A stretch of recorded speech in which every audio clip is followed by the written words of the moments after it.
ሰላም የቻናላችን ቤተሰቦች፣ በዚህ ቻናል አማርኛ፣ እንግሊዘኛ፣ ሂሳብ እንዲሁም ሌሎችን ትምህርቶችን በኦንላይን እናስተምራለን። መማር የምትፈልጉ ቪዲዮ ላይ ባስቀመጥነው ስልክ በኢሞ፣ በቴሌግራም፣ በዋትስአፕ እንዲሁም በሌሎች የሶሻል ሚዲያ አማራጮች ይደውሉልን። የምትፈልጉትን ትምህርት በምትፈልጉት ሰዓት እናስተምራለን፣ እያስተማርን እንገኛለን። ሰላም እንደናችሁ በያላችሁበት ሰላማችሁ ይብዛ።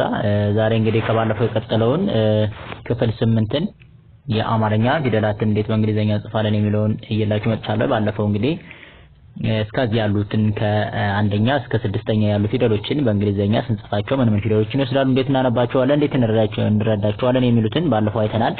ዛሬ ደግሞ የመጨረሻውን የሆነውን የፊደል በፊደል ገበታ ላይ ያለውን መጨረሻ ላይ የሚገኙ የአማርኛ ፊደላትን ከሀ እስከ ፐ ያሉትን በእንግሊዘኛ እንዴት ነው የምንጽፋቸው የሚሉትን ዛሬ እናያለን ማለት ነው። ከዛ በፊት ለቻናላችን አዲስ ከሆናችሁ ላይክ፣ ሰብስክራይብ፣ ሼር በማድረግ ቤተሰብ ሁኑ ማለት ነው። ምክንያቱም የምንለቃቸው ቪዲዮ ቀጥታ ለእናንተ እንዲደርሷችሁ፣ እንዲሁም በኦንላይን መማር የምትፈልጉ እዚህ ከታይ ባስቀመጥንላችሁ ስልክ በመደወል ቀጥታ መማርና ኮርሶችን መውሰድ ትችላላችሁ ማለት ነው። እንግዲህ ዛሬ መጨረሻ ላይ በፊደል ገበታ እንግዲህ መጨረሻ ላይ የሚገኙ ፊደሎችን እንዴት በእንግሊዘኛ እንጽፋቸዋለን፣ እንዴትስ ደግሞ ምን ፊደሎችን ይወስዳሉ የሚሉትን እኔ ለምሳሌ እንግዲህ በአማርኛ እንግዲህ ከሀ ስንነሳ መጨረሻ ላይ ሀ የሀ ቤተሰብ የሆነው መጨረሻ ላይ የሚገኘው ፊደል ማን ነው? ሆ ነው። ሀ ሁ ሂ ሃ ሄ ህ ሆ ብለን የምናገኘው። ስለዚህ መጨረሻ ላይ ያለውን ሆ ይሆናል። ስለዚህ ይሄን ሆ በእንግሊዝ እንዴት ነው የሚጻፈው? በእንግሊዝ ሲጻፍ እንዴት ነው? ኤች ኦ ሆ ሆ። ብራቮ። እንግዲህ ሌላኛው ማን ነው? ሎ ነው። ሎ እንግዲህ የለም አሁን ለሉሊ እያልን ሄደን መጨረሻ ላይ 7ኛ ላይ የሚገኘው ማን ነው? ሎ ነው። ሎ ስንል በእንግሊዘኛ ምንድነው ማን መስለው? ኤል ኦ ሎ ሎ። ብራቮ። ሌላኛው ማን ነው? ሆ ነው። ይሄም ሆ ሐመራው የሐመር ውሃ ቤተሰብ የሆነው ሆ መጨረሻ ላይ 7ኛ የሚገኝ ፊደል ነው። ይሄ እንዴት ነው በእንግሊዝ የሚጻፈው? ይሄም ኤች ኦ ሆ ሆ። አሪፍ። እሺኛው ቀጣይ ማንኛው? ሞ ነው። የመ ቤተሰብ የሆነ መጨረሻ ላይ የሚገኝ ፊደል ነው። ይሄም በእንግሊዘኛ እንደሆነ የሚጻፈው ኤም ኦ ሞ ሞ። ብራቮ። ሌላኛው ሶ የምንለው ነው። ሶ ስንል አሁንም ማንን ይወስዳል? ኤስ ኦን ሶ ሶ። አሪፍ። ሌላኛው ማን ነው? ሮ ነው። የረ ቤተሰብ የሆነ ፊደል ነው። መጨረሻ ላይ የሚገኝ ማንን ይወስዳል? አር ኦ ሮ ሮ። ብራቮ። እንደምታያችሁ ማን ይወስዳሉ? ከዋና ፊደሎቹ በተጨማሪ ኦን ሙሉ ይወስዳሉ። ይሄ ኦ ኦ ኦ ኦ ኦ ኦ ይወስዳሉ። ስለዚህ አብዛኝ ለመጻፍ አንቸገርም ማለት ነው። በሲስተም መያዝና መረዳት ወይም ደግሞ መጻፍ እንችላለን ማለት ነው። እሺ ሌላኛው ማን ነው? ሶ ነው። እንግዲህ ሶ ስንል ኤስ ኦ ሶ ሶ። አሪፍ።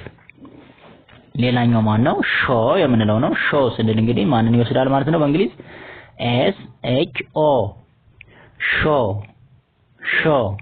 አሪፍ። ሌላ ማን ነው? ቆ የምንለው ነው። ቆ ስንል አሁን ማንን ይወስዳል? ኪው ኦ ቆ ቆ። በጣም አሪፍ በጣም አሪፍ። እሺ ቀጣይ ማን አለን? ቦ የምንለው ነው። እሺ የበ ቤተሰብ የሆነው ፊደል ነው። መጨረሻ 7ኛ ላይ የምናገኘው በእንግሊዝ ሲጻፍ እንዴት ነው? ቢ ኦ ቦ ቦ። አሪፍ። ሌላኛው ማን ነው? ቦ የምንለው ቦ ስንል የቨ ቤተሰብ ነው። 7ኛ ላይ የሚገኝ ነው። ይሄ በእንግሊዝ እንዴት ነው የሚጻፈው? ቪ እና ኦን ይወስዳል። ስለዚህ ምን ብለን እንጠራዋለን? ቮ ቮ። ብራቮ። ሌላ ማን ነው? ቶ የምንለው ነው። የተ ቤተሰብ የሆነው ማንን ይወስዳል በእንግሊዝ? ቲ ኦ ቶ ቶ። ብራው። ሌላኛው ቾ የምንለው ቾ ስንል የቸ ቤተሰብ ነው። አሁንም በእንግሊዝ ማንን ይወስዳል? ሲ ኤች ኦ ቾ ቾ። ብራው። ሌላ ማን ነው? ዮ ነው። ዮ ስንል ማንን የምንጽፈው በእንግሊዝ? ዋይ ኦ ዮ ዮ። ብራው። ሌላ ኖ የምንለው የነ ቤተሰብ ነው። ማንን ይወስዳል? ኤን ኦ ኖ ኖ። በጣም አሪፍ። ሌላኛው ኞ የምንለው ኞ ስንል እንግዲህ ማንን ይወስዳል በእንግሊዝ? ጂ ኤን ኦ ኞ ኞ። ብራቮ። ሌላኛው ኦ የምንለው ነው። የአ ቤተሰብ ማንን ይወስዳል? ኦ ነው የሚወስደው ራሱን። እሺ ኦ አሪፍ። ሌላ ኮ የምንለው ኮ ስንል ማን ይወስዳል? ኬ ኦ ኮ በጣም አሪፍ። እሺ ወደ ቀጣይ ስናልፍ አሪፍ። ወደ ቀጣይ ስንል ማን ነው? ሆ የምንለው ነው። የሀ ቤተሰብ የሆነው ሆ ብለን የምንጠራው ማንን ይወስዳል በእንግሊዝ? ኤች ኦ ሆ ብራው። ሌላኛው ዎ ነው። ዎ ብለን ስንጽፍ ደግሞ እንዴት ነው? ደብሊው ኦ ዎ ብራው። ሌላኛው ዞ የምንለው ዞ ስንል በእንግሊዝ እንዴት ነው የምንጽፈው? ዜድ ኦ ዞ በጣም አሪፍ። ሌላኛው ዦ የምንለው የዠ ቤተሰብ የሆነው ሰባተኛ ላይ የሚገኝ ፊደል ነው። ይሄም ዦ ስንል በእንግሊዝ እንዴት ነው? ዜድ ኤች ኦ ዦ ብራው። ሌላኛው ማን ነው?